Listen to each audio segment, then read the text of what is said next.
Now, there's a man, everybody who come up here keep calling him the parliamentary rep. Because that's the action of the man. He's a true NNP, he can't sit down. He's a man that can't see people suffer and he don't help. So even though some people felt that they wanted somebody new, I hear they vote for she to get a walk. Somebody said a flight attendant, I didn't even know that. She's now a flight attendant. So, Brother Alvin Dabreo, your representative from St. John, the one who representing you, the people of St. John's, he reigns. Dabreo reigns, somebody say. That is why he's reigning now. He's going to come to speak to you, but he's going to speak to you digitally. So put your eyes on the screen, because what he's saying would not only be in words, but he would also show you in pictures. I now invite Brother Alvin Dabreo.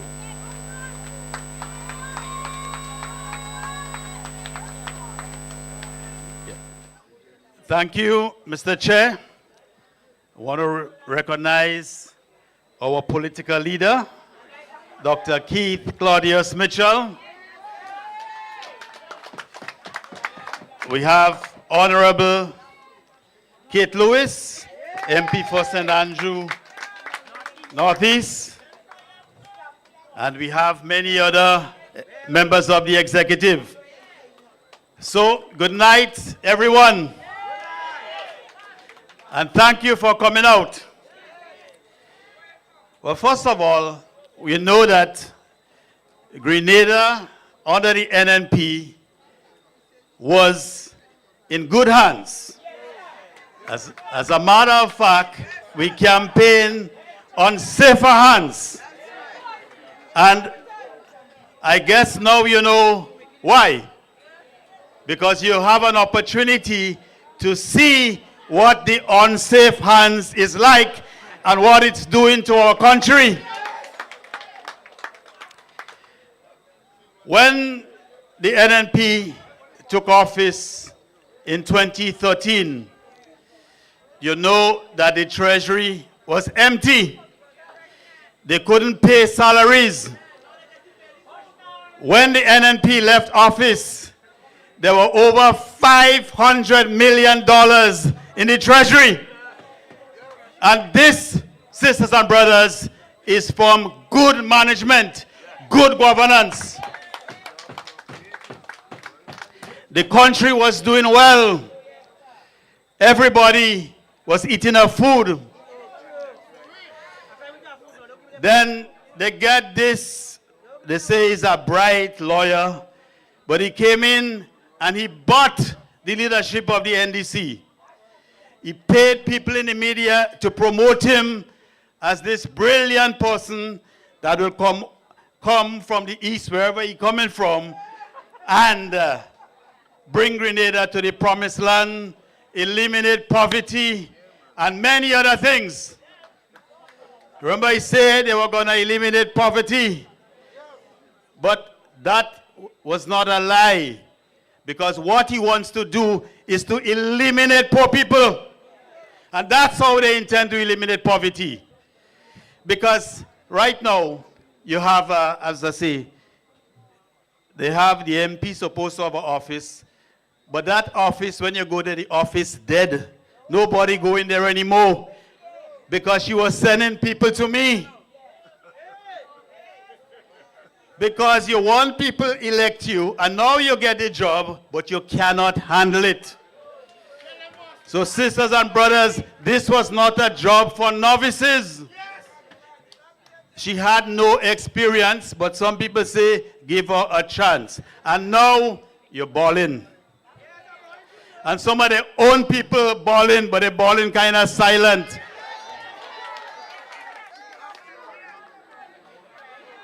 They came up with a scheme, they say, to win the election. But they came up with the same old story. You know what they say, putty and paint make the devil look like a saint? That's what they did.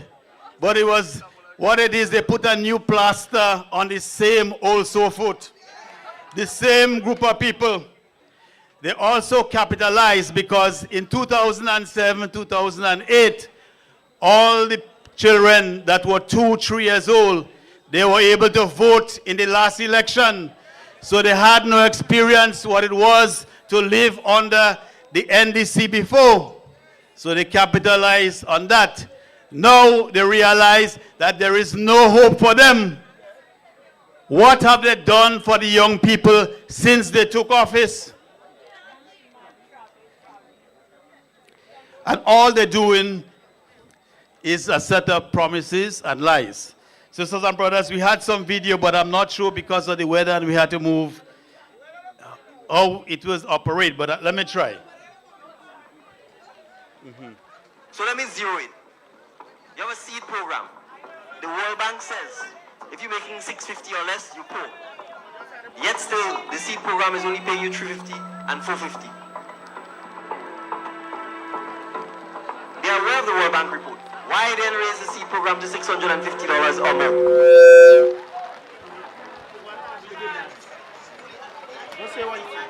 Truly helping you, they will raise.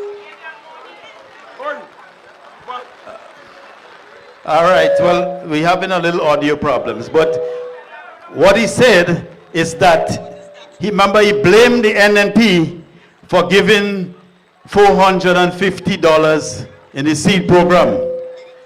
And he said that the World Bank, the poverty level is $600 a month, but they're gonna give more.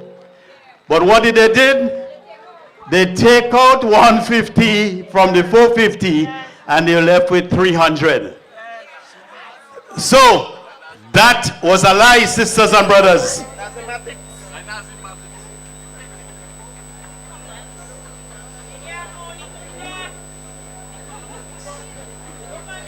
The MP in St. John,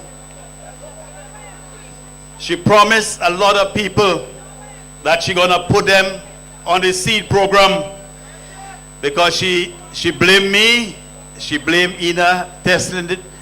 She said that they don't like you, but when you vote me, I'm gonna put you on the seed program. Well, somebody called me the other day and they showed me a message because they asked her, when are they going on the program? And if you see bad word in the message that she sent to that person, I never know she could have caused so.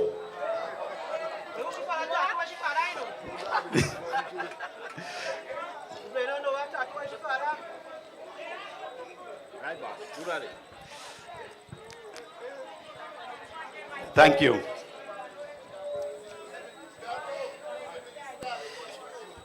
So, sisters and brothers, with all these promises, they made the young people vote for them.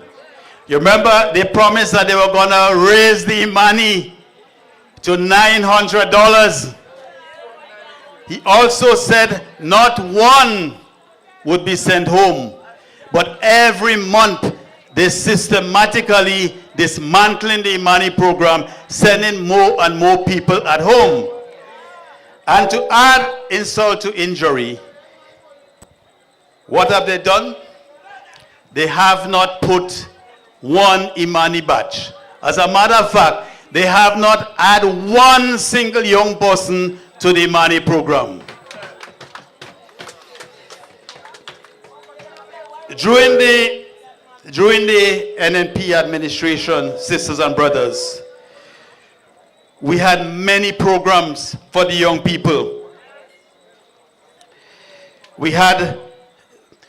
There was a program we had in Gun Battle where we were teaching the young people how to do business. And they were also they got a stipend. And in addition, they got $2,000 to start their own business. What have they done, sisters and brothers? We had the Project Reach, Project Fly, the social care and counseling for youths that had problem. We had that program with them to bring them back into society so that they could get jobs. We had the Empower program. But if you want to develop someone, you have to train them. So how else would they get training? And this is what the New National Party were doing. We were training our youth so that they could find meaningful jobs.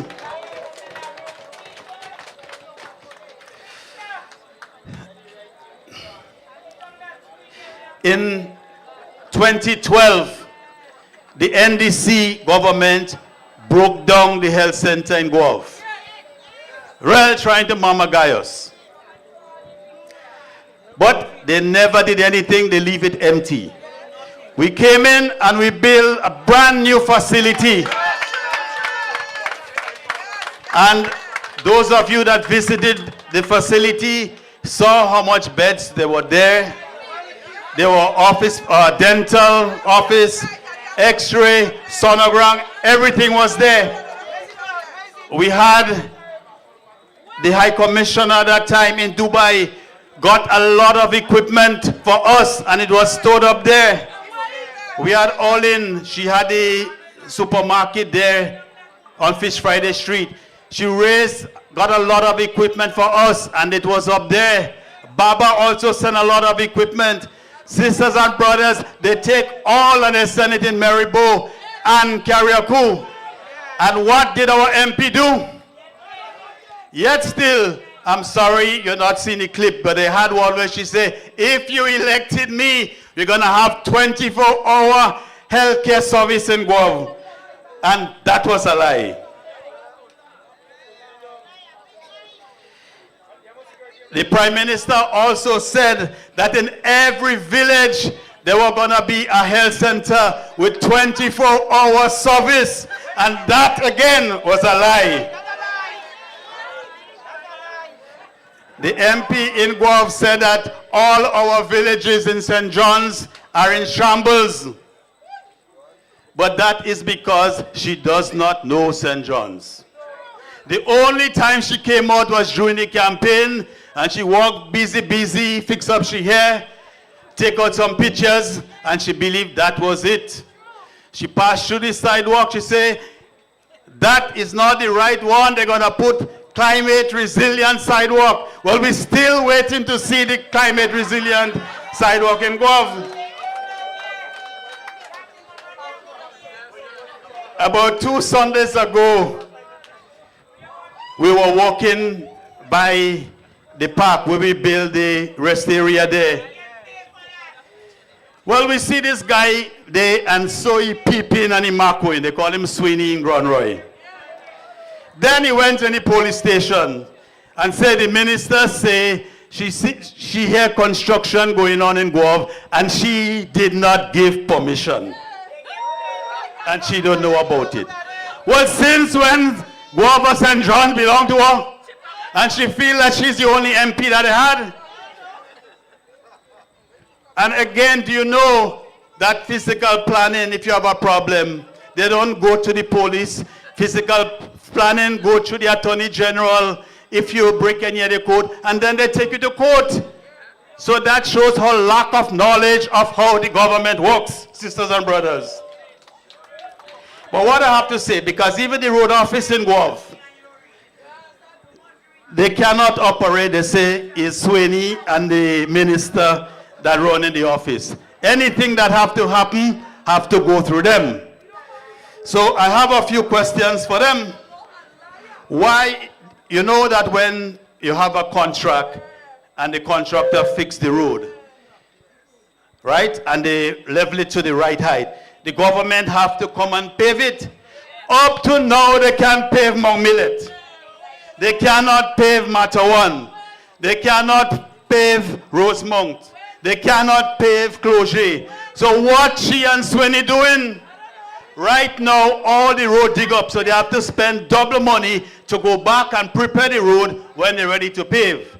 But I think what they're trying is maybe they take a long time, people might say those are their project. But you well know those are projects that were started under the new National Party government, sisters and brothers. So I want him to stop peeping. We had over 500,000 approved for Mongo Road. Up to now, you can't drive through Mongo Road. The road in Mani, the money was approved to pave it. When she come in, she gives the father a contract to build a wall there in Mani, and he built it in the road.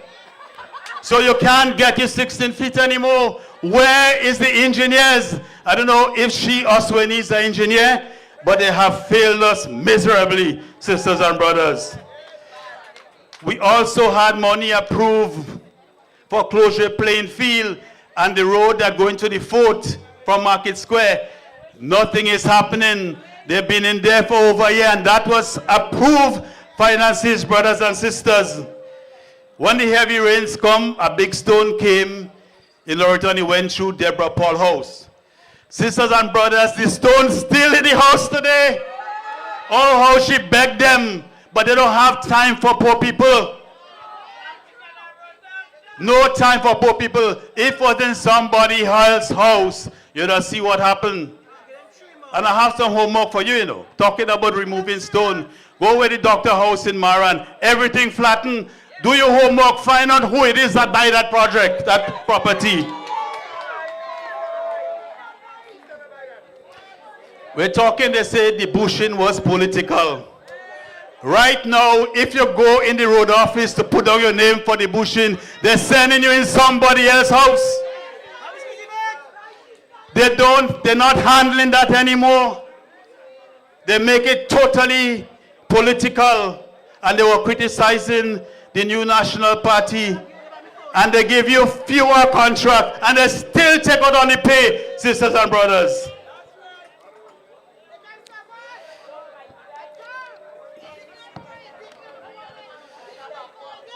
Sisters and brothers, the MP, as I say, when you elect a novice with no experience, well, this is what would happen, because she is going out. All she wants to do is travel and fly. And she's going into conference and meeting that is not ministerial. Anything, even technocrat, she going. That's why when she realized that she going into those climate resilience meeting, and you're meeting competent people, people that know what they're talking about, but she out of place. So in the parliament, she tell the speaker, when you meet with those big dogs and them, that is because you're incapable. That's not your work. Go back and learn something. Go in the money.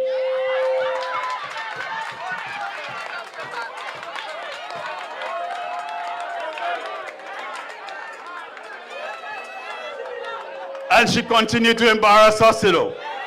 You know that in the Muslim countries, they're strict. You have to cover your head and everything.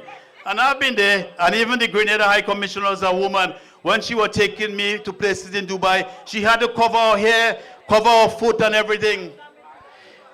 Our president, MP, go to Qatar, and if you see what she wear on the stage, it's embarrassing. Somebody had to tell her how to dress inappropriately.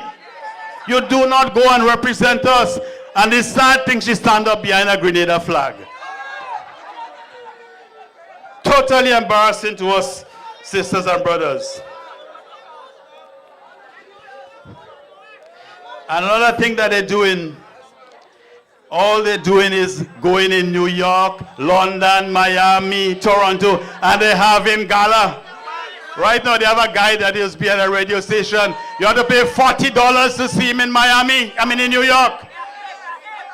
And what they're doing with that money, they're using the government of Grenada as if they're going to represent the government, but they're raising money for their own pockets, sisters and brothers. So all of them living a big life. And that is what they came in government to do. But sisters and brothers, we are here to look after your interests. I remember that in my office nobody came and asked for medical attention, medical care or help, and we refused them. Nobody came and asked for educational assistance, and they got refused. And you could even ask the president NP about that, and she would testify that nobody came to see me, and I refused, and she know all who get help. But sisters and brothers, we know that time is rough. Right now, Christmas coming, but we just know it because we know it's December 25th. We're not feeling it. We can't buy Mr. Ham. And the people that used to get the little debushing to buy a little ham, they tell me, Mr. Dabreo, I can't even buy pig foot. They can't even smell ham. But them, remember they get their $2,000, you know. And if you love the country, you go pay a little tax on it. But they put it as an allowance, so they're getting it tax-free. Because they don't even want to pay tax for the country that's paying them. And that's how you know when people love your country and when you don't. So sisters and brothers, we have hope with the NNP. We are here to look after your interests. And like Doc said, we right there waiting in the slips. The catch go come soon. And we go take the catch and we go defeat them. And then we go bring back Grenada to prosperity. So everybody go be eating our food again, sisters and brothers. Good night. Stay up to date with all that's happening with the new national party, NNP. Send us a message via text or WhatsApp on 405-8683 with your name, email, and constituency. Stay in the know with NNP. Get updated.